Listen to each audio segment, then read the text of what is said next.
Please be seated. The record will show the presence of the jury, the defendant, and all counsel. Ladies and gentlemen, when we took the noon recess, we were about to play portions of the testimony of a witness. You will only hear the direct testimony, not the cross-examination or the redirect testimony of that witness. You may proceed.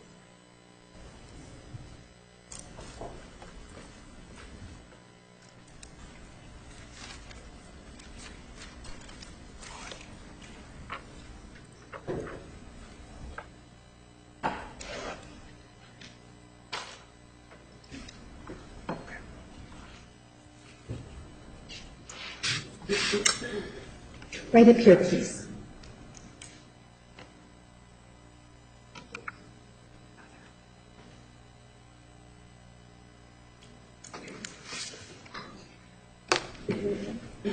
Promise for the testimony you're about to give will be the truth, the whole truth, and nothing but the truth will help you God.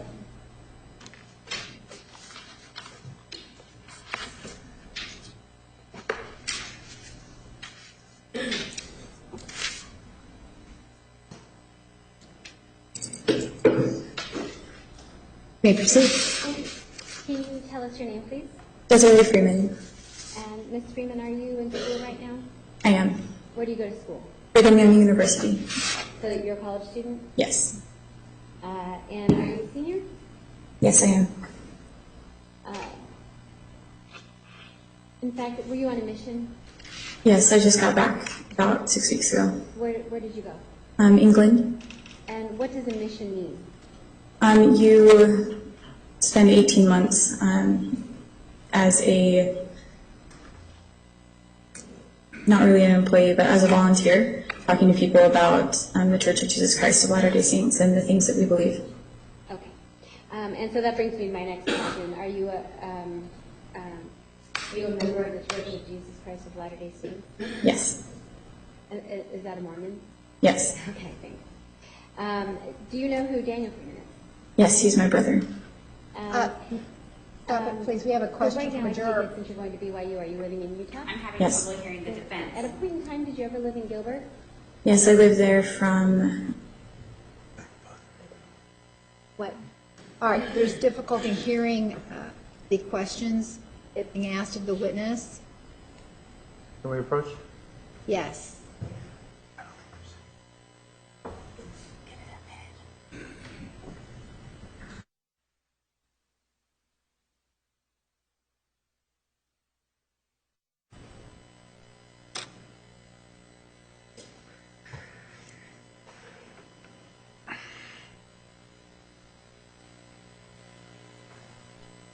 Do you want to play from where it is? 2001 to 2008. I'm going to ask you to just speak up a little bit. Okay. I'm having a little trouble hearing you. Or you can move that mic a little bit. That one. Exciting. All right, so I'm sorry, you said you lived in Gilbert when? From January of 2001 to January of 2008. All right, in January of 2008, is that when you left for your mission? That's when I moved to Utah to go to Brigham Young University. When you started at BYU, okay. When you lived in Gilbert, did you belong to a church? Yes. And part of, well, were you raised as a Mormon? Yes, I was. Okay. And so, did you always go to church as being raised that way? Yeah. Did you know someone named Travis Alexander? Yes, I did. And how did you know him? I knew him through my brother Daniel. I'm sorry, what? I knew him through my brother Daniel. Okay. And did you know Jodi Arias? Yes, I did. How did you know Jodi? Through Travis. All right. And do you see Jodi here today? Yes, I do.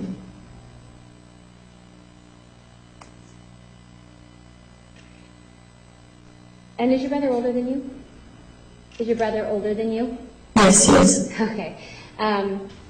All right, and so you met Jodi and Travis through your brother? Yes. All right, and did you all go to the same church activities? Yeah, I did. Is that a yes? Yes, it is. All right. Were there times that you would hang out with Jodi and Travis? Yeah. And your brother also? Yes. So did you hang out with as the four of you together? Yeah, we did. And were there times when you would hang out, you would have Jodi and Travis would be there, but there would be more than just you and your brother present also? Yes. And during what time period are we talking? When did this happen? From the beginning of 2007 until I left in the beginning of 2008. Okay, so for about a year? About a year, yeah. And the times that you would see or hang out, I guess, with your brother and Jodi and Travis, how often did that happen? Well, it was just the four of us happened a few times throughout that year. Okay. And what about how often did it happen when you would be in a larger group?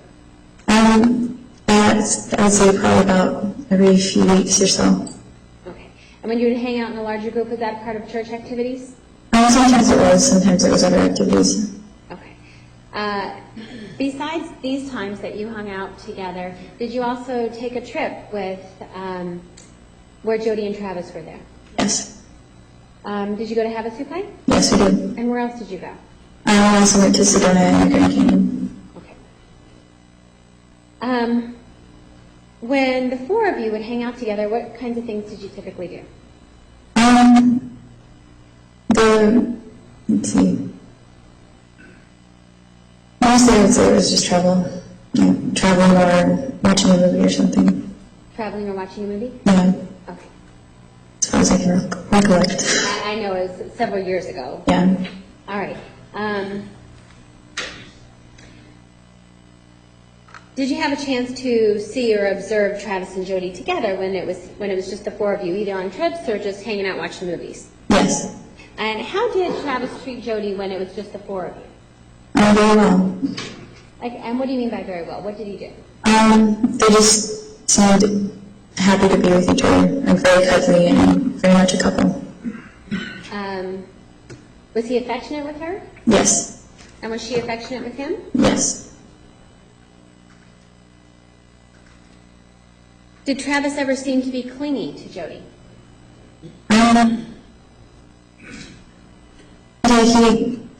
He was always seemingly very, very happy to be with her whenever they were together. Okay. And did you ever have a chance to see them? Well, you talked about that you would all hang out, but they would be in a larger group setting. Is that right? When they were in a larger group setting, how did Travis treat Jodi? They were dating, it was about the same, like, spent a lot of time together, but he would also talk to a lot of other people. And then after they weren't dating anymore, they didn't spend that much time together, and he talked to a lot of other people. Okay, and after they weren't dating anymore, was that, to put a time frame in your mind, was that after the trip to the Grand Canyon in Sedona? Yes. So before the trip to Grand Canyon in Sedona, is that when they were dating? Yes. And so when they were dating, you said that he would talk to her and hang out with her in larger group settings? Yes. And then after this trip, after they broke up, which is sometime after Grand Canyon, Sedona, did he ignore her? Not that I saw. Okay. But were they together in these larger group settings? Did they talk very often to each other then? No, it was more that she was just someone in the background. Is that what? It was more that, like, if Travis was talking to someone, Jodi was just someone in the background, not necessarily. Like he wasn't really paying attention to her? Okay.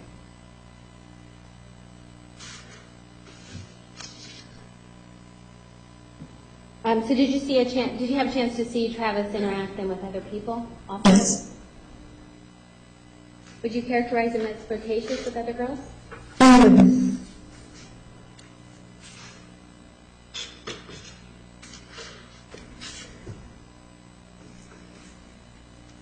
I want to talk to you about a little bit more about the trips. Okay.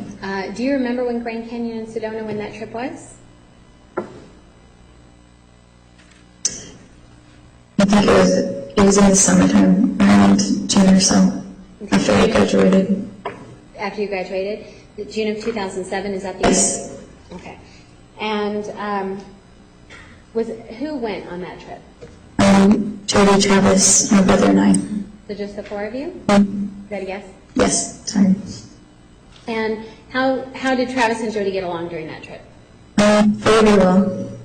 Was Travis affectionate with Jodi? Yes. And Yes. vice versa? Mhm. Is that a yes? Yes.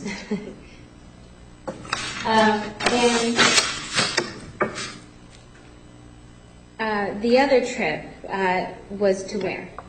Have a super. All right, and when was that? That was 13th of September to the 15th of September of 2007. And why do you remember those dates? The 14th was my birthday. Okay. So is that how the dates stick out in your memory? Yes. All right, and who went to Havasupai? Just the four of us again. It was Travis, Jodi, my brother, and I. All right, and was this, so this was this trip after the trip to the Grand Canyon? Yes. So would this have been after they broke up? Yes. And anybody else or just the four of you? Just the four of us. And during that time when it was just the four of you, how did Travis treat Jodi? Just like they were when they previously were dating. No change. Did they act like they were dating? Yes. Did they act to you? Did it seem like they were together? Yes. In September of 2007, did you know whether or not Travis was dating somebody else? I thought he was. I thought he was dating Lisa. Lisa? Do you know Lisa's last name? No. Okay. So, did you find that odd that Travis brought Jodi? Objection, relevance. Sustained.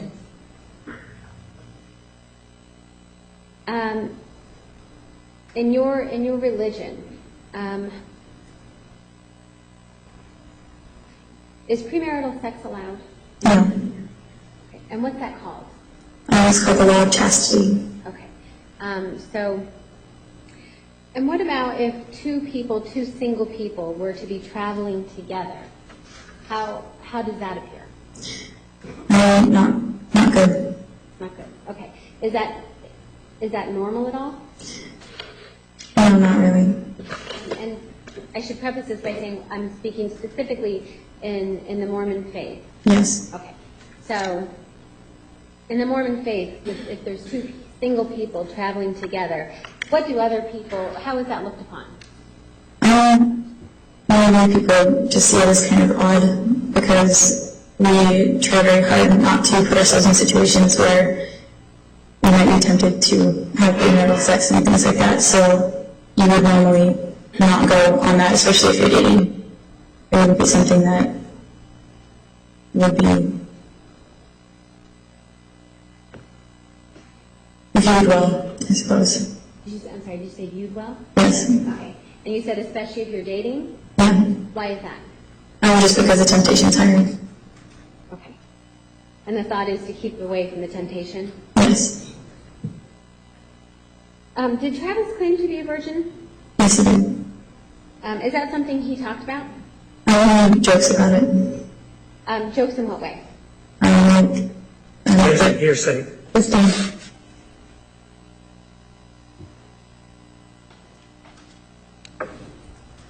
Did he seem happy to be a virgin? Yes. And did he seem proud? Yes.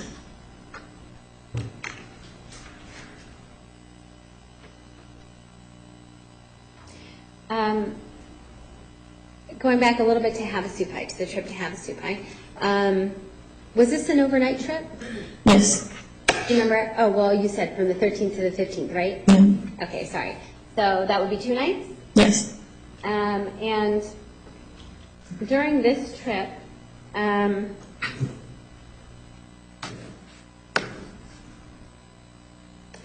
did you ever see an argument between Travis and Jodi? Yes. Can you tell us what happened? We were in the car and we were driving to her sleepaway.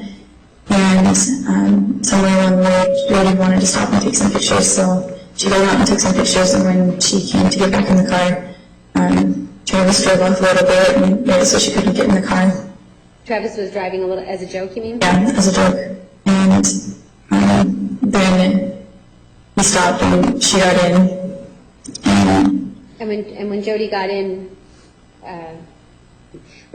the car, did she say something like that wasn't funny? Objection, hearsay. Leading. Argument. I'm sorry, you said what?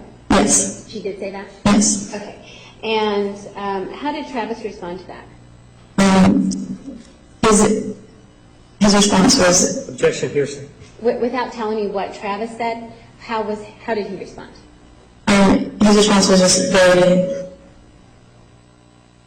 stark, I would say. It seemed, Wait, I'm sorry, I couldn't hear what you said. It was very what? can't really find the best way to stark, but it seemed a little over the top for the encounter. Okay. Did he raise his voice?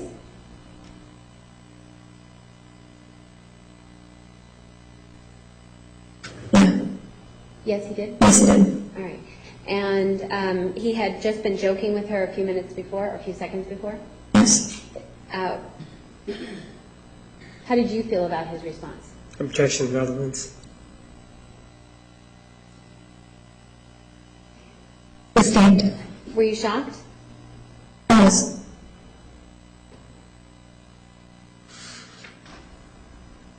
And after his over-the-top reaction, did Jodi respond at all to him? Objection is characterizing the response. It wasn't over the top. Okay. After the response that shocked you, did Jodi respond in any way? No, she just stayed out the window. She just stayed. Did she stay quiet? Yes. And she stared out the window? Yes. All right. Thank you. That's all. Okay. That's the clarification. With regards, Judge, we'll just need a few minutes. All right.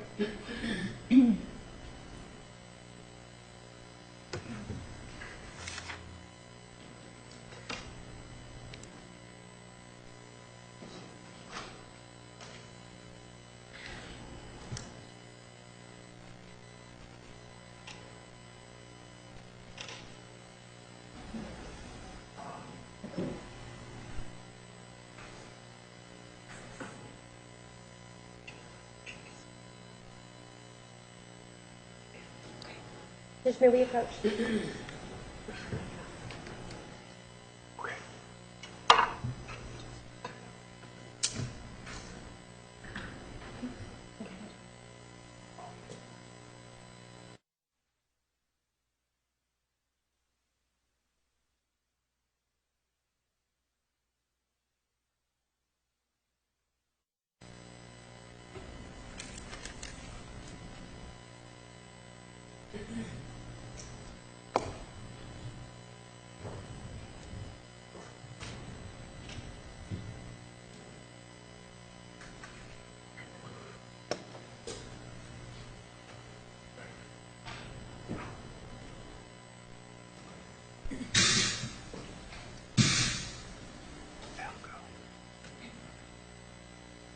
Can you just stand too?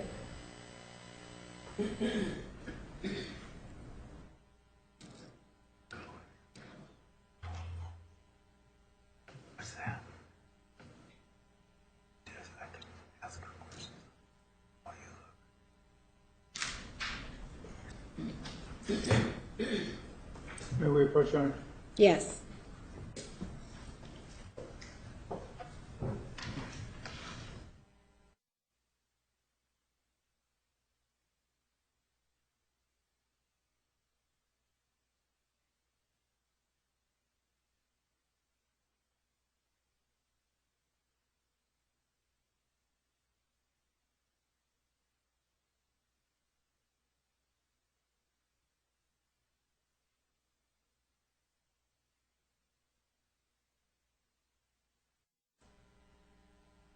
Mr. Nerman. Dr. Fonseca, while we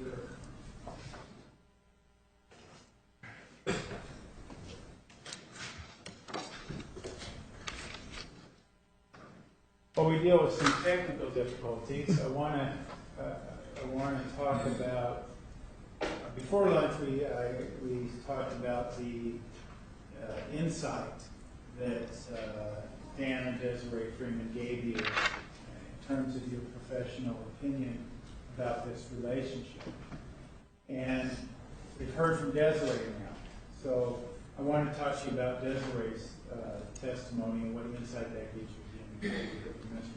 Okay? Okay. Part of what we heard is that Desiree herself was a member of the church, right? Yes. And there was some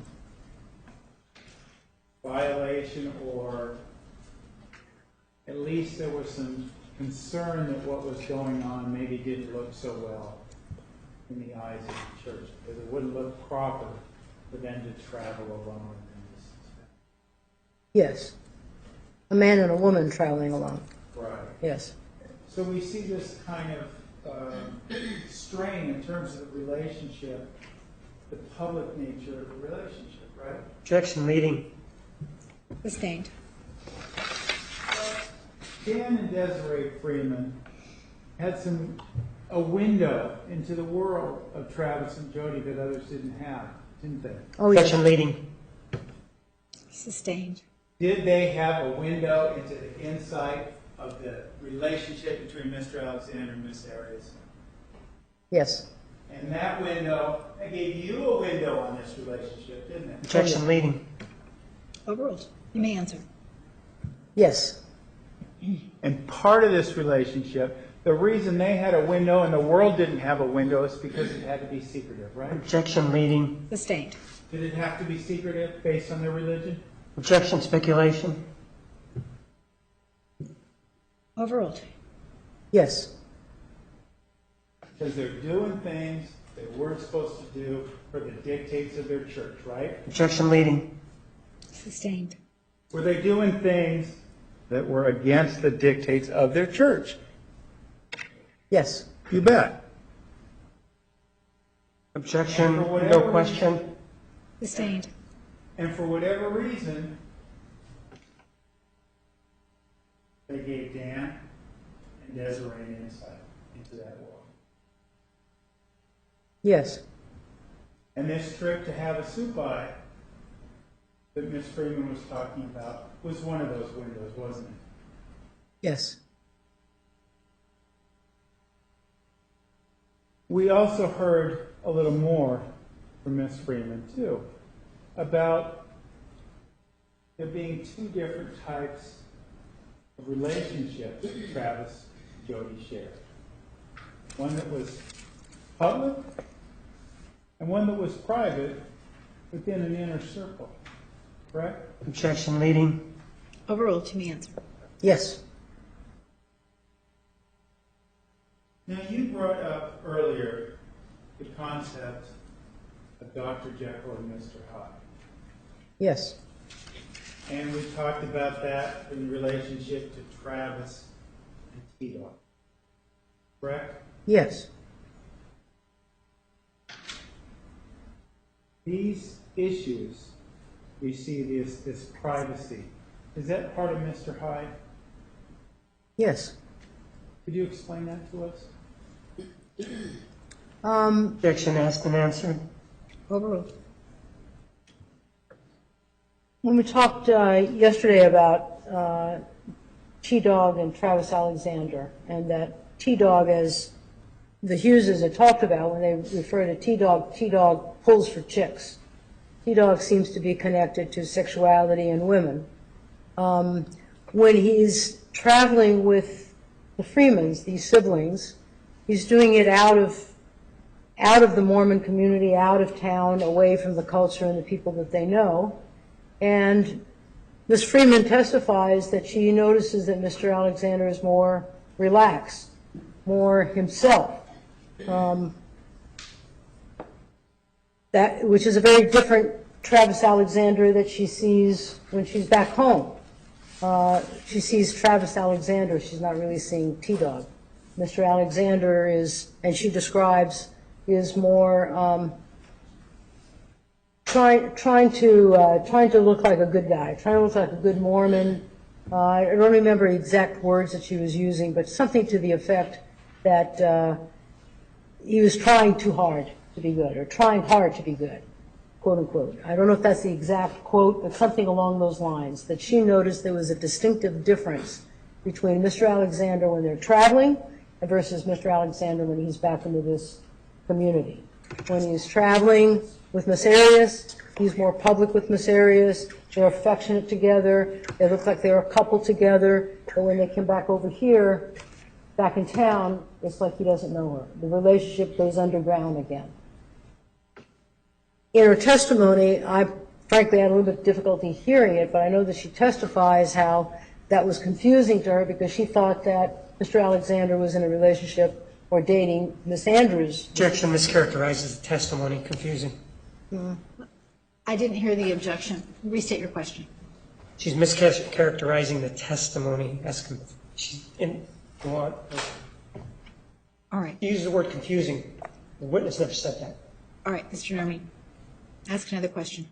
Not using Ms. Freeman's exact words, she evidenced or testified to some surprise because she thought at the time that they went on this trip that Mr. Alexander was dating someone by the name of Lisa Andrews. Objection leading the state's testimony. Counsel approach, I'm sorry.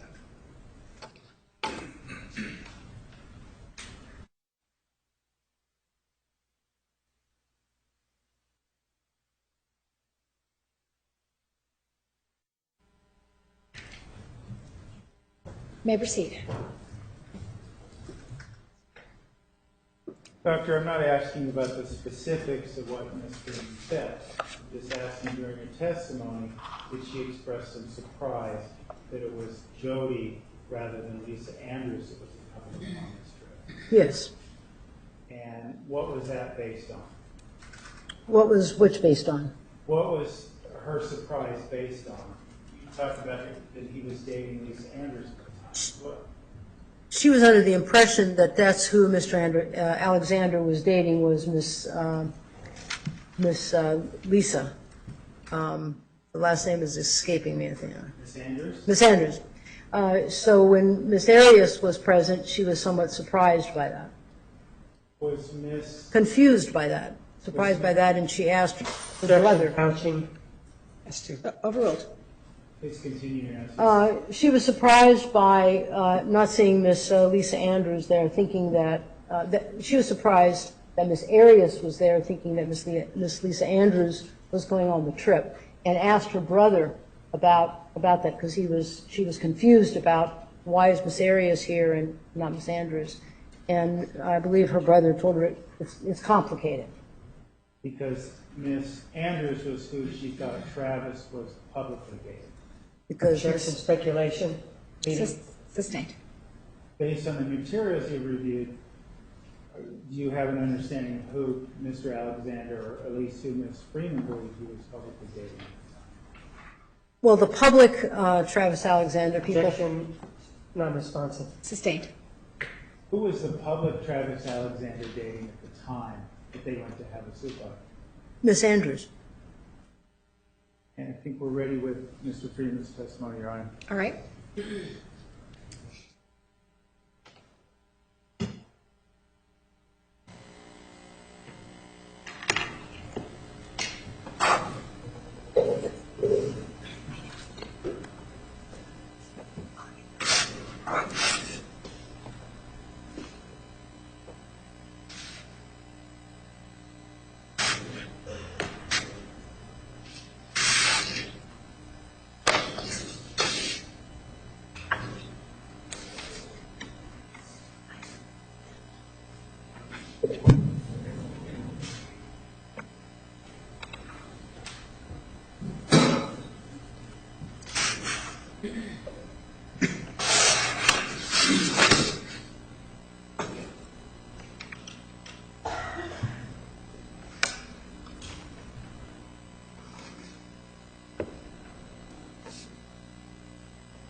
you swear the testimony you're about to give truth, the whole truth, but the truth? Madam, have a seat right over here.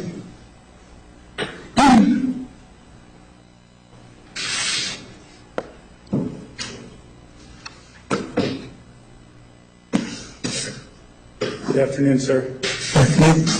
Could you introduce yourself to the jury, please? My name is Jodi Freeman. And Mr. Freeman, where do you live? I live in Gilbert. Okay. And how old are you, sir? 29. Okay. Have you lived in Gilbert all your life? I've lived many times. Okay. How long have you lived in Gilbert this latest? Initially I moved here in 2001 and moved back in just this last November to help work with a friend here. Okay. So you lived here from 2001 till when? From 2001 to 2006, and then from 2006 to 2008, I was in Canada for 2 years. And I was in Canada for 2 years as a missionary. And then here again from 2008 until, I guess, a year and 3 months ago, when I went to Colorado. All right. You mentioned you were a missionary in Canada, which brings to my next question. Are you a member of the Mormon Church? Yes, I am. And this missionary you served, this was what year? October of 06 to October, November of 08. Okay. And is that the only mission you've been on? Mm-hmm. Okay. And could I get you to answer yes or no? Yes. For the court report. Thank you, sir. Now, you mentioned your mission work. Was there a particular duty or role you had in that work? As a missionary, we did a lot of proselyting and sharing our beliefs with people, inviting them if they wished to learn more. I particularly did a lot of work with either less active members or friends of members, for the most part. So describe for us then what you would do when you're speaking to informing people of the church. Proselytizing, is that the word you use? Describe what that meant. We would, whether it was contacting or friends who were interested to learn what our beliefs were, we would meet with them and share our beliefs and our history and where they came from. And as we shared them, invite them to learn for themselves, to pray, to kneel down on their knees and get their own answers spiritually. And mostly it was educational, and we would teach people how to connect with their higher power if they wished, and help them to find what they were looking for, and really just for me, being a missionary was all about encouraging people to live the things they knew to be true, even if it didn't connect them to our faith in the end and they became a member of our church. For me, it was important that they just live what they knew to be true, and if they found ours to be true, to conform to that. Okay. And I imagine this isn't something you can broach in first time you meet someone or in 10 minutes. I imagine it's a process, right?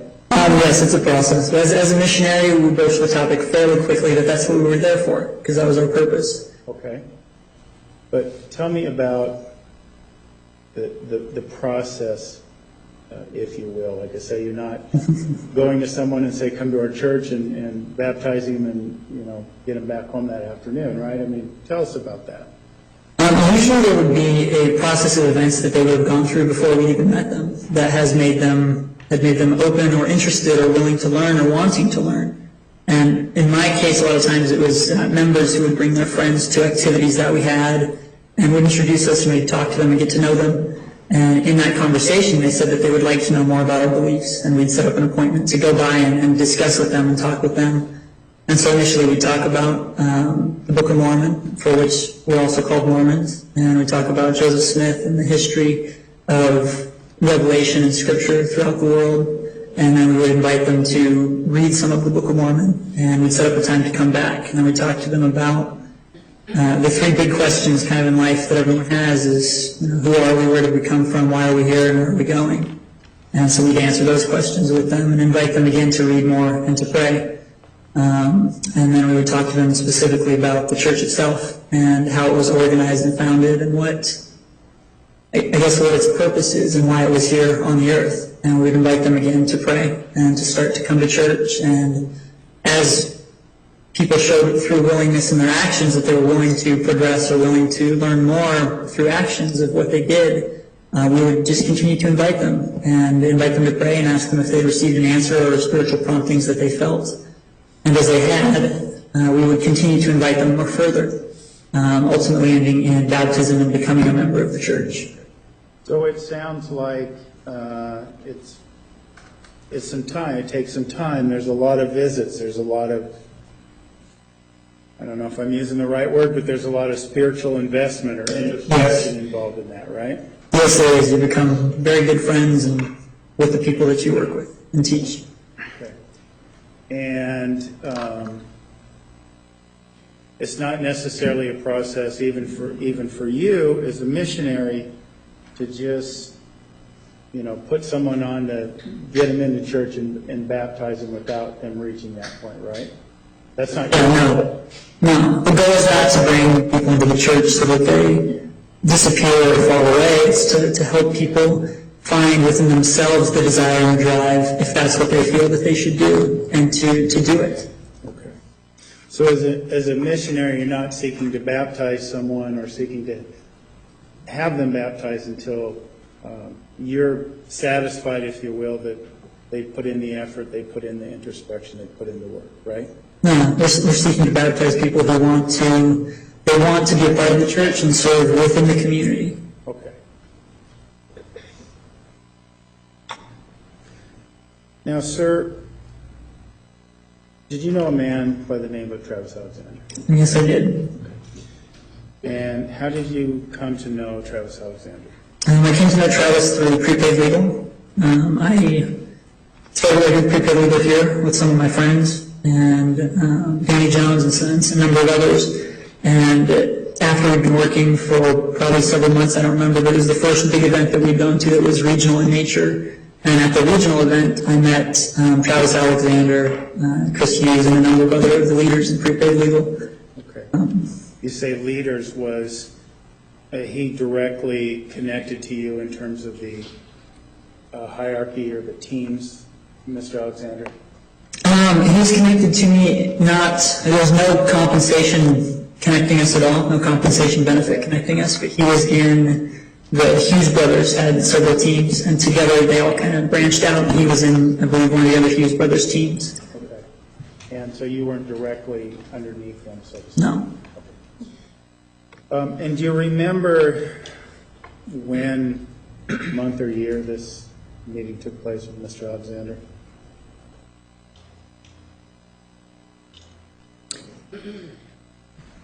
I don't remember the exact date, because I don't remember exactly when I started prepaid legal. Okay. But I know I knew him well before I left on my mission in 2006. So I want to say it was in 2003 or 2004. Because at the time I was working at an auto dealership then. Okay. So he wasn't, just to clarify, he wasn't just a business associate of yours? No. He was a friend? Initially, we met at the business events, and initially, him and I probably didn't get along very well initially, honestly. Okay. Because at first I found him kind of cocky, honestly. Okay. But with time, as I came to know him, him and I came to be very good friends. Okay. And that friendship was at least 2 years in duration based on what you told us, right? 2 or 3 years perhaps? So that was 2006, and then after coming back in 2008, we were friends again. Okay.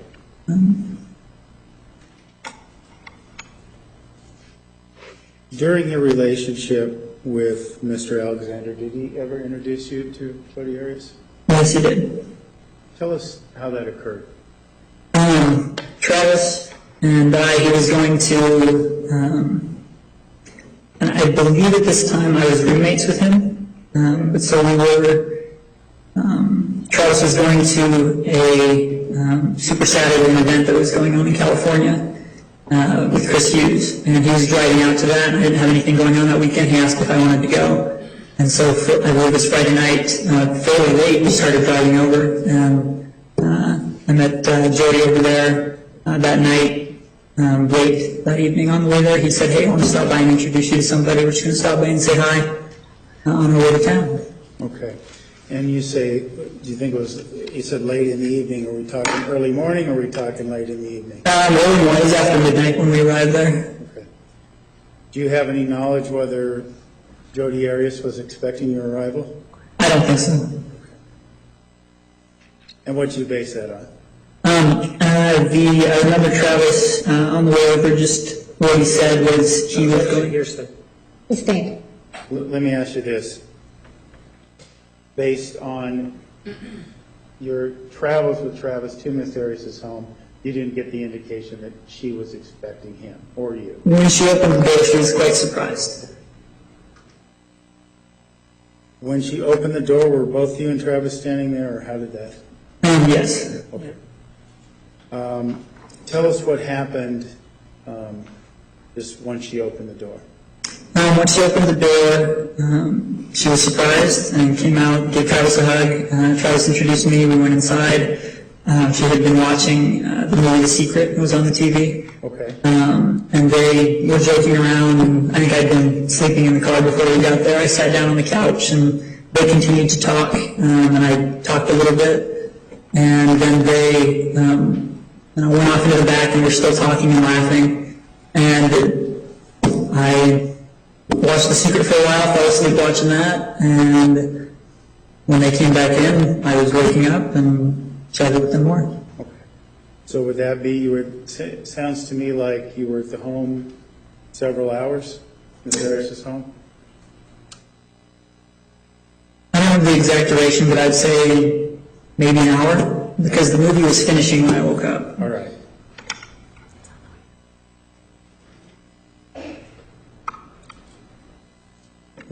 After you met Jodi, did you strike up a friendship with her as well?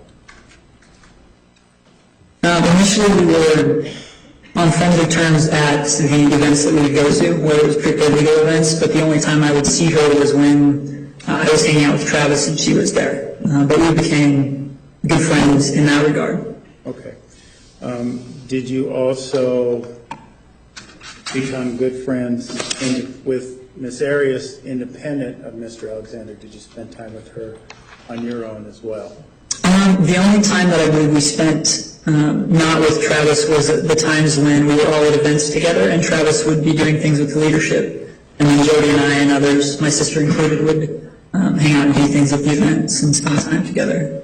But I don't remember specifically being alone, just the two of us during that time. I want to clarify something. You brought up something. How long were you Travis's roommate? 3 or 4 months. Okay. And that was, you were a roommate at the period of time when Mr. Alexander introduced you to Miss Arias, right? I believe so. And you were a member of prepaid legal at the time of this meeting as well, right? Yes. Okay. Are you still involved in prepaid legal? No, I have an active membership, but I'm not actively involved. Okay. And actively involved, I take it by that you mean, going to meetings, that sort of thing, selling the product, right? Yes, no, I'm not. And when did that venture cease for you? When I went on my mission in 2006, it was put on pause for 2 years. I came back, and from 2008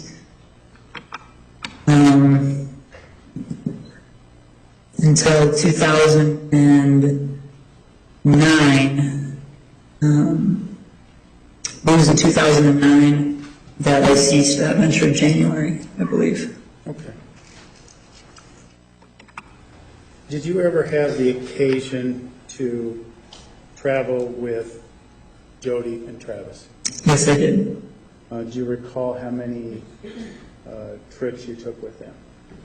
The trips I can specifically think of with just the two of them that weren't prepaid legal were when we went to Havasupai and we went to Sedona and the Grand Canyon. Okay.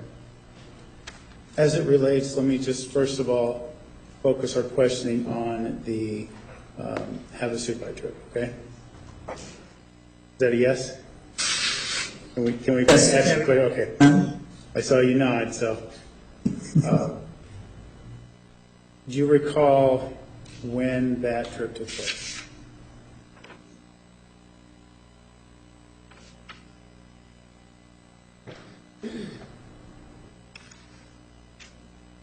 Forgive me, I'm trying to think of timeline. I've moved close to 50 times now, so I have to work through. Fair enough, take your time, and I'm not asking for an exact date, maybe if you could give us a month and year. It was towards the end of the summer, and I believe it was 2007. Okay. The end of summer 2007, and this trip to Havasu by, we mentioned Jodi and Travis going on this trip with you, right? Mm-hmm. Is that a yes? Yes, that is. And was anyone else on that trip? And my sister Desiree as well. Was it your impression that Jodi and Travis were together as a couple during that trip? Yes, it was. And on what do you base that impression? How they interacted together, my impression, I would say, is that they were to everyone else it seemed like they were together and yet not together. And to me, when I was around them, with just the two of them, they were fairly comfortable together and acted more like a couple. I know with Travis, around others, he didn't know. He was still figuring out, I guess, where he was. And so around others, when Jodi wasn't there, even when I was there, he was different in his demeanor. He didn't mention Jodi, but when they were together, to me, they were dating, but there were some issues that they were still working out, and so I didn't ask a lot of questions about it. Okay. You said a lot there. Are you telling us that he acted differently privately with Jodi than he did, shall we say, publicly with Jodi? Yes. Okay. And could you really kind of just describe for us what you mean by that? At that time, at least when we were going on the trip, throughout the week and hanging out with different groups of friends that Travis had who would come over. Okay. Oftentimes Jodi would not come to those events, but then they would hang out later on in the week. Okay. So there were different groups of friends that would hang out and kind of exclusive of one another. Okay. So your impression was he kept Jodi into a different compartment. Is that right? Yeah, yes, I guess you could say that. A different peer group. Yes. That'd be a better word. Okay. Now you said in this late summer of 2007 when you went to Havasupai, your impression was that they were a couple. They were acting like a couple, right? Yes, they were acting like a couple. There were definitely some undercurrents there between them, but they were acting like a couple. Okay. Well, let's break that down a bit. What do you mean by, what makes you say they were definitely acting like a couple? They would flirt and tease and hold hands and little touches as they talked and things like that. They were just very intimate in the way they conversed with each other. They knew each other very well and were obviously comfortable and friendly in one another's company. And were Physically?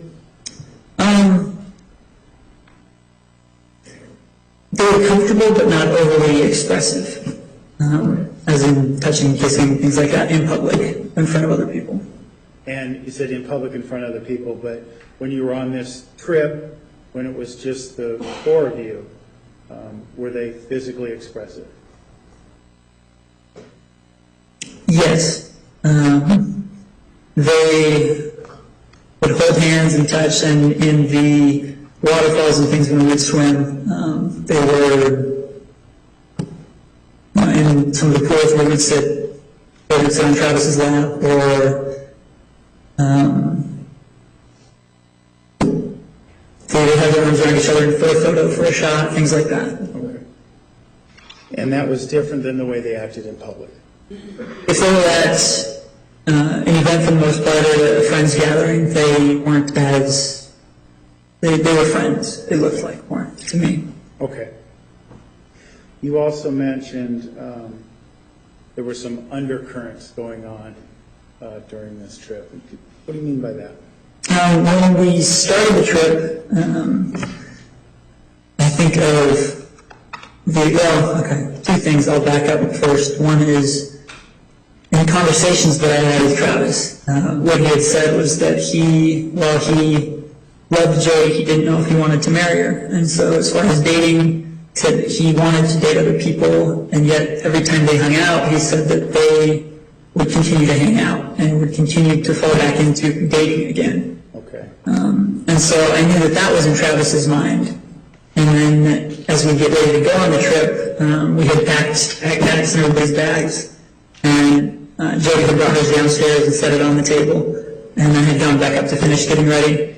And I was just picking it up to move it off the table. And it was quite heavy. And with the hiking being long, I didn't know if she would survive that hike with that pack. So I opened it up to see what was in there and found, things girls hate with them, lotions, oils, lotions, makeup, things of that nature. So I proceeded, as I usually do for hiking, I helped to lighten her pack. Okay. And then she came down and saw what we had taken out, or what I had taken out in particular, and had made a comment about it, and she was not happy with it, and had expressed her concern that those things were no longer in her pack. And I don't remember what Travis said, but he made a comment back, and that...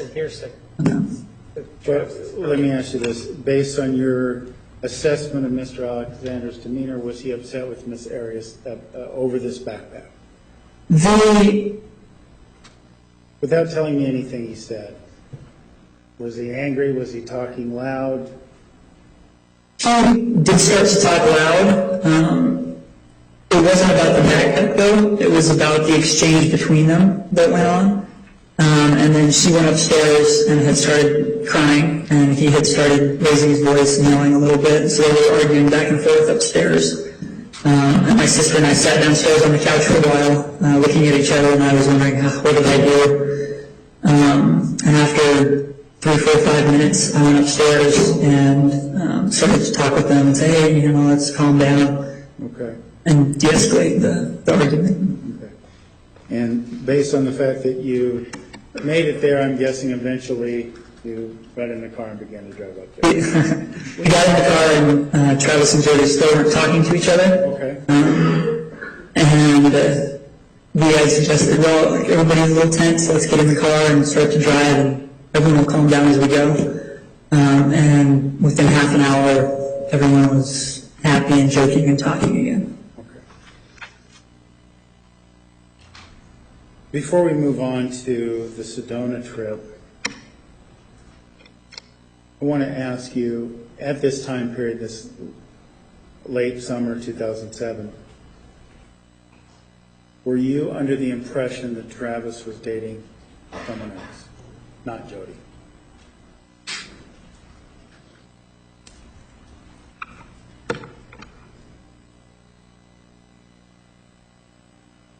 I do not recall at the time of those trips if he was actively dating anyone else or if he was just hanging out with groups of friends at the house. Okay. Do you remember him having a relationship with a young lady named, at that time, Lisa Andrews? I do remember Lisa and her, as well as an entourage of many of her friends were over there.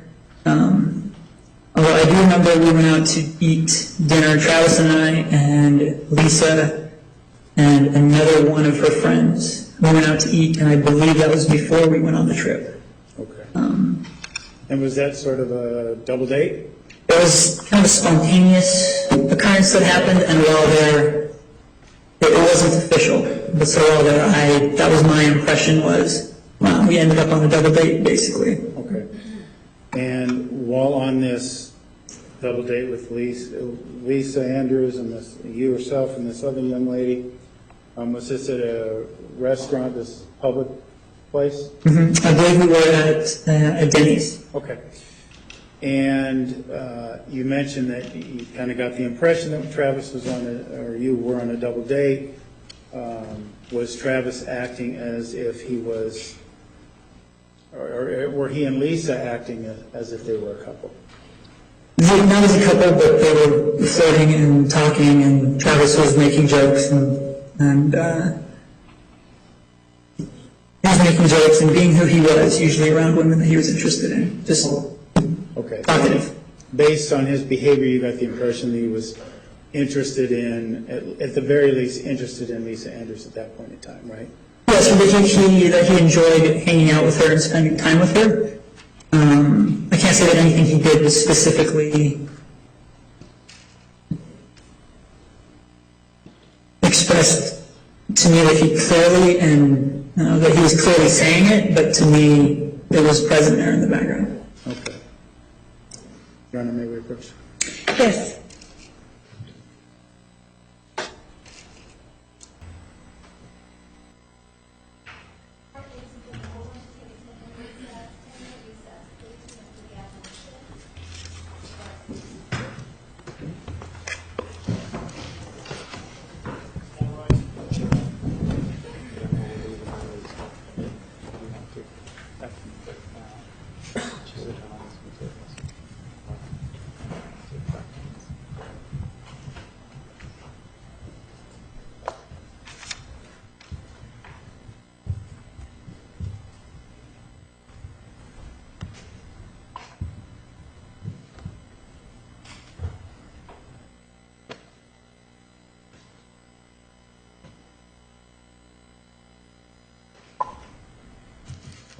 Thank you.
Perfect.